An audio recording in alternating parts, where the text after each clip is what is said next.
nee, s'avonds. De eerste dag dat we daar naartoe kwamen. Ja, dat is ook zo warm. En dan gaan wij hier altijd iets eten aan die 12 of zo. We zijn één keer iets gaan drinken, omdat wij allebei een spitsen hadden gehad. Belinda e Nico e a Pastor Bobo partout brusa à travers le monde. Et ça, Nico du Pastor Bobo international. Et nous sommes là, nous allons vers la Hollande. Conférence où nous sommes à Rotterdam. Et nous sommes là, nous sommes invités. Merci. Ik denk dat ze hebben, maar ik denk dat ik ooit later rijden.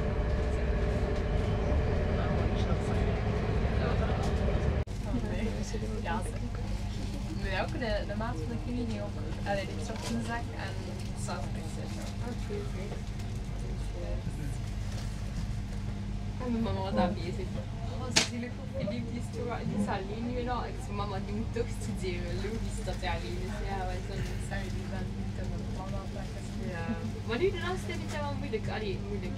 Als die zo, maar ik snap dat als het niet wij dat je helemaal alleen bent. Hè. Want als Schiet en Alexander zijn er niet, dus hij is er bij Schiet.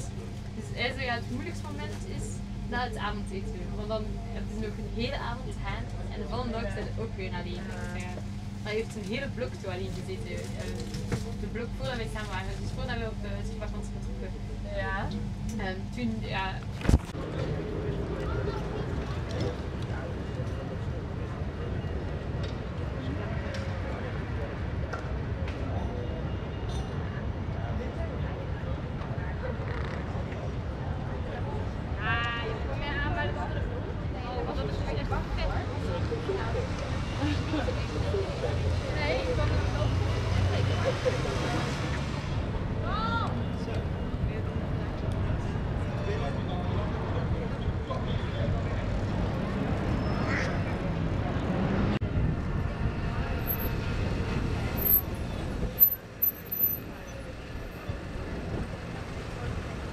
Bonjour, docteur.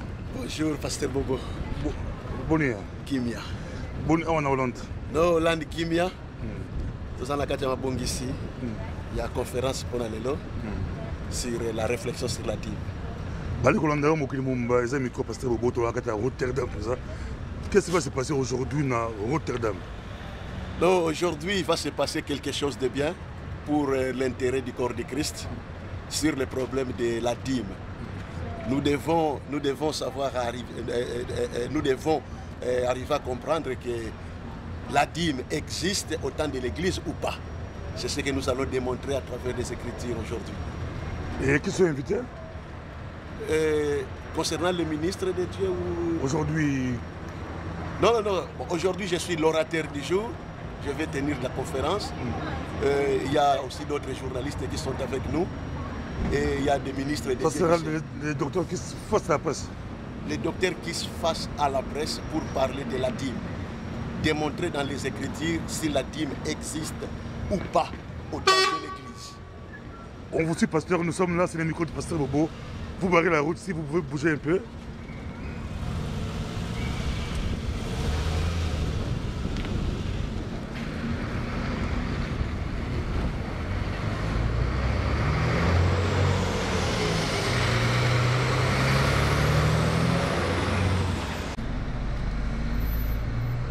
Docteur, pour les gens qui nous regardent, nous sommes où précisément?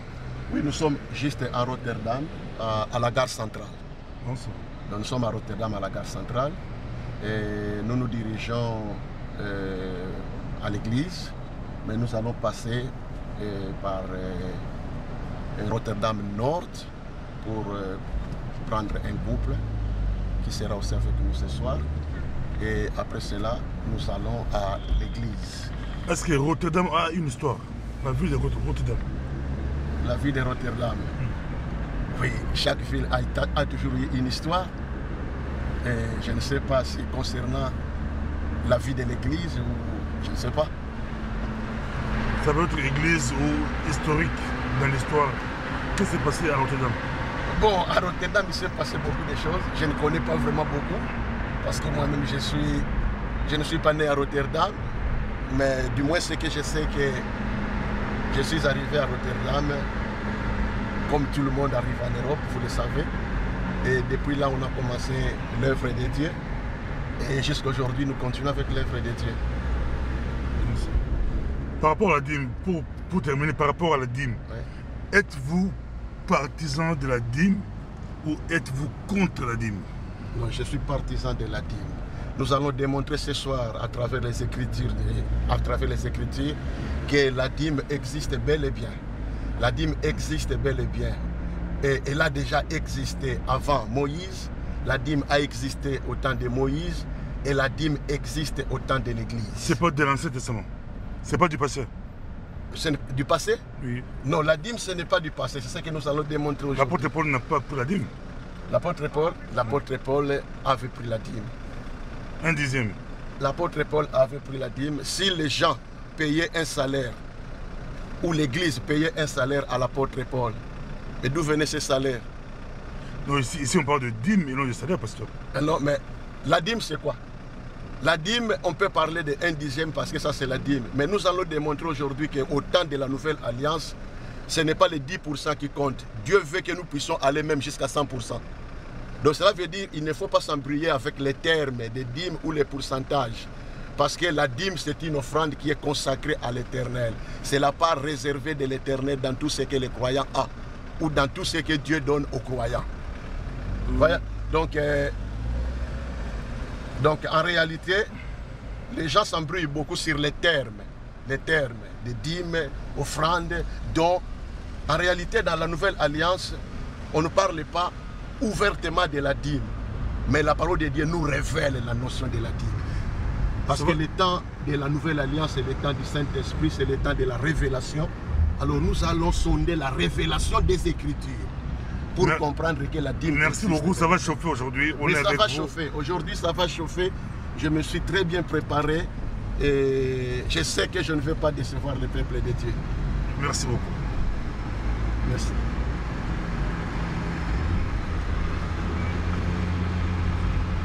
Là, nous sommes... Ici, on voit de l'eau encore. Hollande, c'est de l'eau. Oui, Hollande, c'est de l'eau.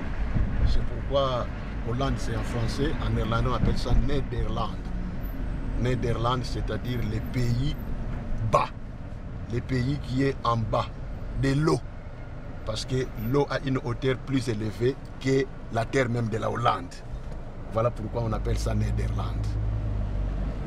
Selon les formations, comme tu m'avais demandé l'historique de la Hollande ou de Rotterdam, Rotterdam est fondée sur une rivière, ça c'est la rivière.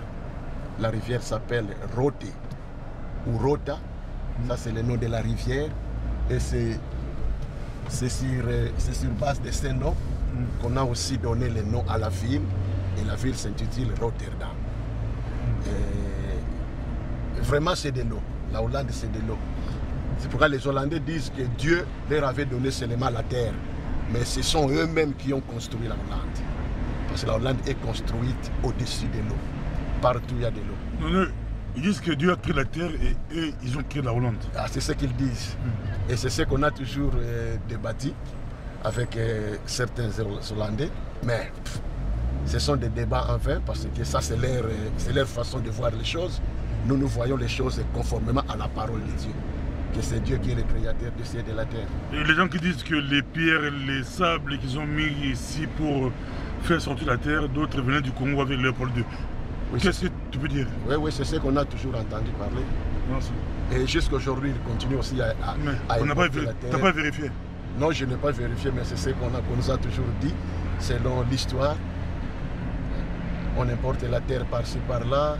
Même les arbres. Tu n'as pas vu des livres scientifiques ou des livres historiques qui disent que les pierres viennent du Congo? Non, en tout cas, jusque-là, je n'ai pas eu ce temps-là. Je n'ai pas eu ce temps-là de lire les livres sur l'historique de la Hollande. Il y a combien d'Africains ici? Congolais, Angolais? Ça, je ne sais pas. Beaucoup? Non, il n'y en a pas vraiment beaucoup. Hein. Combien d'églises? Plus particulièrement à Rotterdam.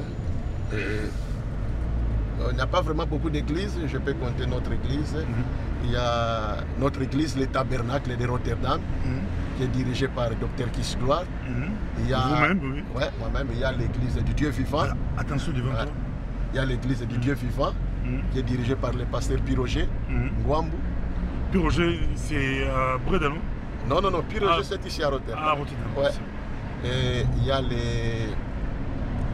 a l'église des Colonnes de la Vérité, qui est dirigée par le pasteur Samy. Il y a l'église de la Voie de l'Éternité, qui est dirigée par le pasteur Deyo. Et il y a l'église La Main de l'Éternel, c'est là où prient les journalistes de Samuel Ndonga Ministry. Tous à Rotterdam? Oui, tous à Rotterdam. Il y a seulement, il y a un qui habite aussi Rotterdam, mais qui a l'église à Dordrecht. Celui-là, c'est mon petit que je ne peux jamais oublier. C'est le pasteur Francis Nunes. Il sera aussi avec nous aujourd'hui. Lui dirige l'église qu'on appelle Agapao. Ça, c'est en portugais qui signifie l'amour de Dieu. Merci beaucoup, homme de Dieu. Il y a aussi d'autres églises.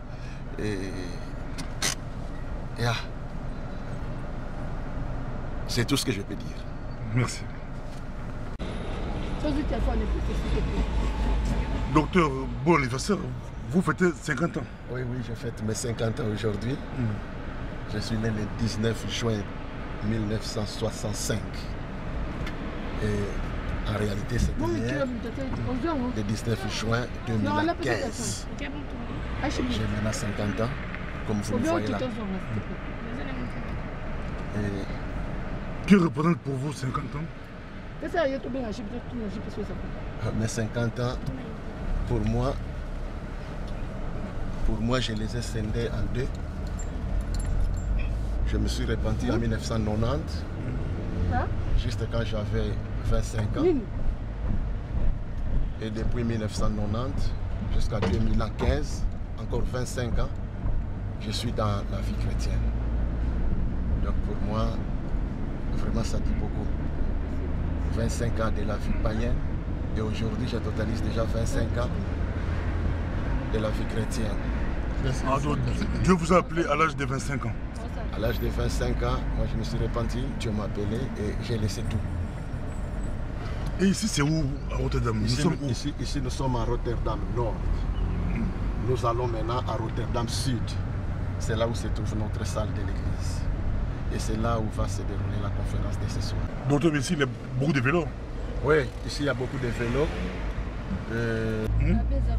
Donc quand les gens arrivent en Hollande, la première chose qu'ils doivent apprendre, c'est le vélo.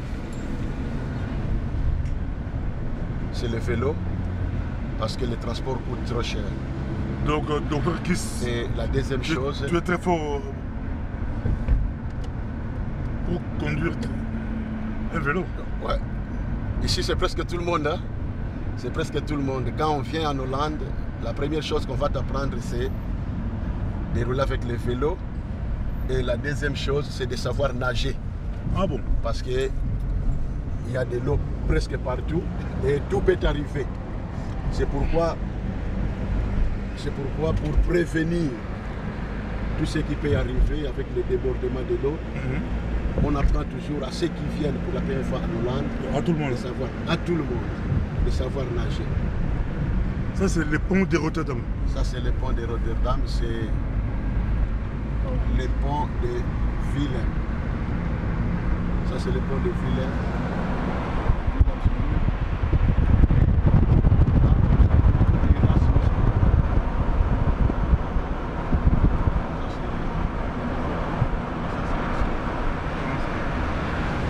Monsieur, on vous pose la question, la ville a combien d'habitants? La ville de Rotterdam, selon l'histoire, la ville de Rotterdam a plus ou moins 60 000 habitants. Et le Pays-Bas, la Hollande? Toute la Hollande a plus ou moins 17 millions. Ah, 17 millions d'habitants. Plus ou moins. Plus ou moins 17 millions d'habitants. Il y a beaucoup de surnommés. Ouais. C'est comme les Congolais en Belgique. Ici en Hollande, ce sont les Surinamés. Ils ont été colonisés par... La Suriname, c'est la colonie de la Hollande. Ah, c'est comme le Congo, qui est la colonie de Belgique. Et en Belgique, on trouve beaucoup de Congolais. C'est même en Hollande, on trouve beaucoup de Surinames. Ils sont racistes? Les racistes, je sais pas. Parce qu'il y a beaucoup d'Hollandais en Afrique du Sud. C'est eux qui ont fait beaucoup de dégâts là-bas, des beurs. Ouais. Parler du racisme, ça je n'aime pas. L'apartheid a été dirigé par des Hollandais. Des Hollandais, oui, oui. Ça on avait appris à l'école. L'apartheid avait été dirigé par les Hollandais. La majorité était des Hollandais, quoi. Oui. L'Afrique du Sud, c'est peut-être la colonie de la Hollande. Et la Hollande a cédé, je crois, à l'Angleterre, selon l'histoire, si je ne me trompe pas.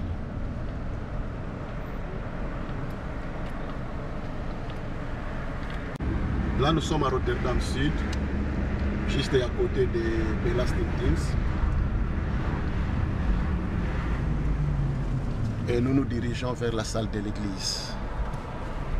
Quelle est votre vision pour la Hollande? Pour la Hollande, c'est la vision que Christ avait, et que tous les hommes soient sauvés, parviennent à la connaissance de la vérité. C'est la vision que Dieu nous a donnée en Hollande. La volonté de Dieu est que les Hollandais soient sauvés. Et vous prêchez en néerlandais? Pourquoi? Vous prêchez en néerlandais? Non, on prêche toujours. Moi, je prêche en français, en lingala, parce que je suis quinois. Et s'il y a des Hollandais qui viennent, là maintenant il y aura un interprète pour interpréter en néerlandais. Mais pourquoi ne pas prêcher les Hollandais eux-mêmes? Apprendre la langue et le prêcher? Bon, il y a ceux qui apprennent la langue. Donc moi, vous, docteur Kiss, avec votre vision, apprenez la langue, ça va vous ouvrir les portes. Vraiment, ça c'est mon souhait. Ça c'est mon souhait parce que je ne connais que deux langues, le français et le lingala, et sans oublier notre langue maternelle au Congo. Mais connaître l'anglais et connaître encore plus le néerlandais en profondeur, ça nous aidera vraiment. Et ça c'est mon souhait.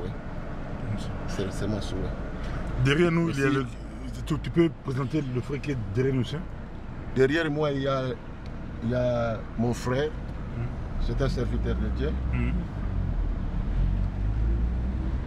Et à côté de lui, c'est son épouse, sa charmante épouse. Ce sont mes fils spirituels. Ils sont diacres, diaconesses, anciens. Non, non, mon frère ici, c'est un modérateur, c'est un prédicateur, c'est un intercesseur. Moi, je l'appelle un turbo. Parce qu'il a beaucoup de grâce en lui et il peut faire beaucoup de choses pour l'intérêt du corps de Christ. Dieu vous a trouvé où? Vous faisiez quoi avant? Quand Dieu m'a rencontré, c'est comme tout homme, j'étais païen. Dans ma vie païenne, ce qui m'avait beaucoup retenu en captivité, c'était les femmes et la musique du monde. J'étais un grand danseur quand j'étais encore dans le monde. Je faisais des concours de danse. L'ambiance était vraiment ma vie. Et j'étais étudiant à l'université. Et j'étais juste à la dernière année et Dieu m'a rencontré. À l'université, quelle formation? J'avais commencé la médecine. En réalité, j'avais commencé la médecine. J'ai fait 3 ans en médecine à l'université de Kisangani. Je suis gradué en médecine. Et pour des raisons de maladie, j'étais vraiment menacé par le monde des ténèbres pour ne pas poursuivre mes études. C'est ce qui avait fait que j'avais cessé avec la médecine. Et j'ai continué à l'université de Kinshasa, plus particulièrement à l'Institut supérieur des techniques appliquées et l'Institut supérieur des techniques médicales. Voilà. Ah, médical. Ouais. ISTEM. ISTEM. Et là, je suis diplômé en radiologie. En quoi? En radiologie. Et ici, vous exercez? Non, ici, je n'exerce pas ça. C'est ce métier pour les raisons que tout le monde connaît, que je ne peux pas vraiment dévoiler. Vous connaissez comment nous sommes arrivés en Europe, la plupart d'entre nous. Et c'est ce qui a fait que toute ma vie a été bouleversée. à cause de ça. Mais quand je pense à ce que, au moment où j'étais en dernière année pour décrocher mon diplôme, Dieu m'a appelé aussi. Je me suis repenti et j'ai commencé la vie chrétienne juste quand j'avais 25 ans. Et il fallait que je sois engagé à l'hôpital Maman Mobutu d'Ndjili, où j'avais commencé déjà mon stage de professionnalisation. Malheureusement, je me suis converti au Seigneur et j'avais abandonné ce métier pour suivre le chemin de Dieu. Là, j'étais encore un frère en Christ.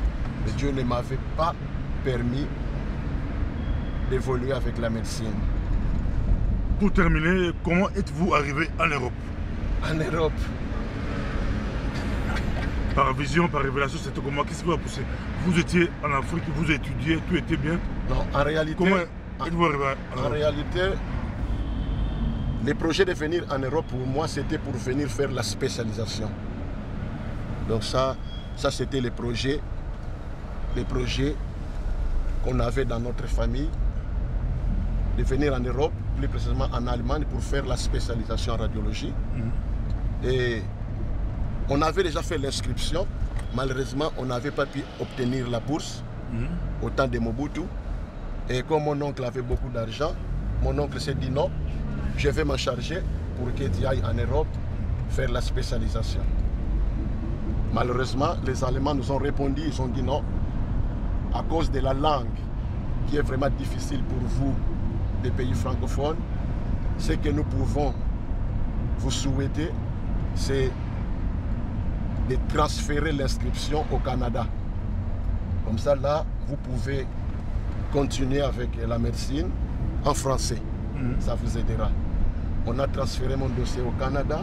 Tout était OK. L'inscription, j'avais obtenu l'inscription à Montréal.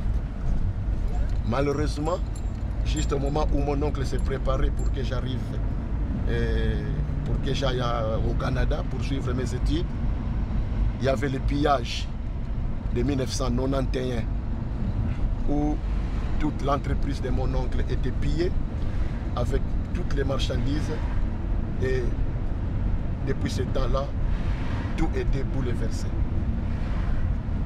Et mon oncle s'est dit, bon, et mon oncle s'est dit, bon, comme maintenant je n'ai plus d'argent, il faut que tu ailles en Europe pour continuer ta vie. Et mon oncle qui est en Allemagne a tout fait pour que j'arrive en Europe. Et voilà, depuis 1997, je suis en Europe. Et quand je suis arrivé, j'ai rencontré ce que je ne pensais même pas. Ah, tu t'es converti en Europe? Moi? En Hollande. Tout est converti? Dieu t'a appelé?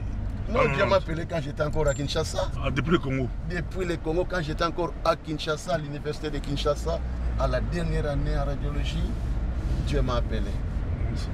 J'ai fait 7 ans à l'université, 3 ans en médecine et 3 ans en radiologie. Une année, j'avais chômé pour les raisons de maladie. On aura le temps de continuer pour parler de l'appel au ministère. Ok. Que Dieu vous bénisse, merci. Homme de Dieu. C'est vraiment... Et nous sommes où ici maintenant? Maintenant, nous sommes à Rotterdam Sud, Rotterdam Zuid. Donc, votre église, plus précisément au quartier des Zuidplein. Et là, nous sommes arrivés à l'église. C'est ici notre salle de l'église qu'on partage avec les Surinamiens. Ah, ça va. Ça va? C'est ici où ça va chauffer dans quelques heures sur la dîme. Merci. Merci.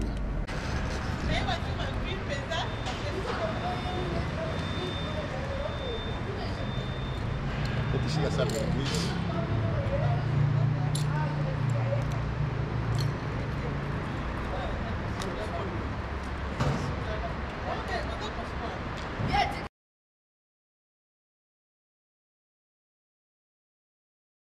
Dans mon agent, 6 ans où il soit parole que je suis le pain de vie.